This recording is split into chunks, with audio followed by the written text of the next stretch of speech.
Hi, அனைவருக்கும் வணக்கம். நான் உங்கள் ரமேஷ் பிரபாவதி. இந்த வீடியோ பதிவு எதுக்கு அப்படின்னு பார்த்தீங்கன்னா, தூய்மை தொழிலாளர்களை பற்றி தான் நம்ம பேச போகிறோம். ஏன்னா இந்த மழை காலத்துலேயும் நிறைய வீடியோஸில் நம்ம தூய்மை தொழிலாளர்களை பற்றி நிறைய போட்டிருக்கோம். நம்ம மழை காலத்தில் ரொம்ப வெள்ளம்னு பார்க்காம புயலில் கூட, அந்த வரதா புயலும் சரி, எந்த புயல் வந்தாலும் எந்த மழை காலத்துலேயும் அந்த சேறு செகுதியில் நம்ம நடக்கிறதுக்கே ரொம்ப கூச்சப்படுற ஒரு விஷயத்தை அவங்க கையாலேயே எடுத்து அவங்க தூய்மை பண்ணி நம்மளோட நேரத்தையும் நம்மளோட சுற்றுச்சூழலையும் அவங்க பாதுகாத்து அவங்க ரொம்ப ரொம்ப நல்ல விஷயமா பண்ணிகிட்ருக்கிற அந்த தொழிலாளர்களை பற்றி தான் நம்ம ஒரு வீடியோ பதிவு. இந்த பதிவு நிறைய இந்த 13-14 நாட்களாக அவங்க போராட்டத்தில் ஈடுபட்டிருக்காங்க.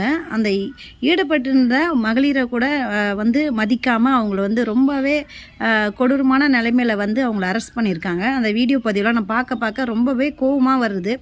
நம்மளும் நிறைய விஷயத்தில் நம்ம எல்லா விஷயத்துலையும் அமைதியாக இருந்து நம்ம மக்களுக்கான போராட்டத்தில் நம்ம கலந்துக்காமல் நம்ம வீடு நம்ம வாசல் அப்படி நம்ம சுய சிந்தனையோடு நம்ம இருக்கும்போது நாளைக்கு நம்மளுக்கே ஒரு நிறைய பெரிய விஷயங்களில் போராட்டங்கள் தேவைப்படும் போது யாருமே அணுகாமல் போகிறதுக்கு சான்சஸ் இருக்குது. அதனால் நம்ம முடிஞ்ச அளவுக்கு இந்த வீடியோவை ஷேர் பண்ணி அவங்களுக்கு சப்போர்ட் பண்ணணும் அப்படின்னு நம்ம சேனல் சார்பில் நான் கேட்டுக்கிறேன். தேங்க்யூ.